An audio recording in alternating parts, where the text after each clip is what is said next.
अर्जुन और हनुमान, बाणों का सेतु और अहंकार का अंत। रामेश्वरम के तट पर अर्जुन का विचार महाभारत के युद्ध से पूर्व जब पांडव वनवास में थे, अर्जुन घूमते हुए दक्षिण भारत के रामेश्वरम तट पर पहुंचे। वहां उन्होंने भगवान श्री राम द्वारा बनाया गया वह प्रसिद्ध राम सेतु देखा, जिसे पत्थरों से बनाया गया था। पुल को देखकर अर्जुन के में अपनी धनुर्विद्या का गर्व जाग उठा। उन्होंने पास में ही बैठे एक वृद्ध और छोटे से वानर, जो स्वयं हनुमान जी थे, से कहा, आश आश्चर्य है। भगवान राम इतने महान धनुर्धर थे, फिर भी उन्हें समुद्र पार करने के लिए पत्थरों के पुल की क्या आवश्यकता पड़ी? यदि मैं उनकी जगह होता, तो अपनी धनुर्विद्या से बाणों का ऐसा मजबूत सेतु बना देता कि पूरी सेना उस पर से निकल जाती। डा हनुमान जी की चुनौती। हनुमान जी, जो एक साधारण वानर के भेष में थे, मुस्कुराए और बोले, हे राजकुमार, बाणों का पुल दिखने में सुंदर हो सकता है, लेकिन वह वानर सेना का भार नहीं सह सकता था। हमारे एक एक सेनापति का भार इतना था कि आपके बाणों का पुल उनके एक पैर रखते ही टूट जाता। अर्जुन को यह बात चुभ गई। उन्होंने चुनौती देते हुए कहा, मैं अभी बाणों का एक सेतु बनाता हूं। यदि तुम उस पर चलकर उसे तोड़ सके, तो मैं अपनी हार स्वीकार करूंगा और अग्नि में कूदकर अपने प्राण त्याग दूंगा। लेकिन यदि वह नहीं टूटा, तो तुम्हें मेरी श्रेष्ठता माननी होगी। हनुमान जी ने शर्त स्वीकार कर ली।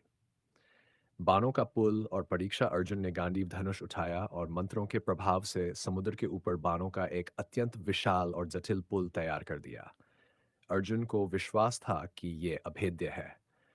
हनुमान जी ने जैसे ही अपना दायां पैर पुल पर रखा, पूरा पुल कड़कड़ाकर हिलने लगा। जैसे ही उन्होंने दूसरा पैर रखा और अपना विशाल रूप धारण करने लगे, बाणों का वह सेतु तिनकों की तरह बिखर कर समुद्र में डूब गया। अर्जुन हैरान रह गए। उन्होंने फिर से प्रयास किया, इस बार और भी अधिक शक्ति लगाई, लेकिन हनुमान जी के केवल स्पर्श मात्र से पुल फिर टूट गया। अर्जुन अपनी हार से अत्यंत दुखी हुए और अपनी शर्त के अनुसार अग्नि प्रज्वलित कर उसमें आत्मदाह करने के लिए तैयार हो गए। चार, भगवान श्री कृष्ण का हस्तक्षेप। जैसे ही अर्जुन अग्नि में कूदने वाले थे, तभी एक ब्राह्मण देव, जो साक्षात भगवान श्री कृष्ण थे, वहां प्रकट हुए। उन्होंने पूछा, तुम दोनों के बीच गवाह कौन था? बिना साक्षी के कोई भी शर्त पूर्ण नहीं मानी जाती। ब्रह्मदेव के कहने पर अर्जुन ने तीसरी बार पुल बनाया। इस बार जब हनुमान जी उस पर चढ़े, तो उन्होंने अपनी पूरी शक्ति लगा दी, लेकिन पुल हिला तक नहीं। हनुमान जी आश्चर्यचकित रह गए कि जो पुल अभी तिनके जैसा था, वह अब इतना वज्र जैसा कैसे हो गया। तभी ब्राह्मण देव ने अपना असली रूप दिखाया। हनुमान जी और अर्जुन ने देखा कि पुल के नीचे स्वयं श्री कृष्ण ने सुदर्शन चक्र लगा रखा था और अपनी पीठ पर पुल का भार संभाल रखा था। भगवान की पीठ से रक्त बह रहा था। पांच, अहंकार का विसर्जन। ये देखकर अर्जुन और हनुमान दोनों भगवान के चरणों में गिर पड़े। अर्जुन का अहंकार टूट गया कि उनकी शक्ति उनकी अपनी नहीं, बल्कि भगवान की कृपा है। हनुमान जी को भी समझ आया कि भगवान की इच्छा के बिना कुछ भी संभव नहीं है। भगवान श्री कृष्ण ने हनुमान जी से कहा, हे पवन पुत्र, अर्जुन मेरा प्रिय सखा है।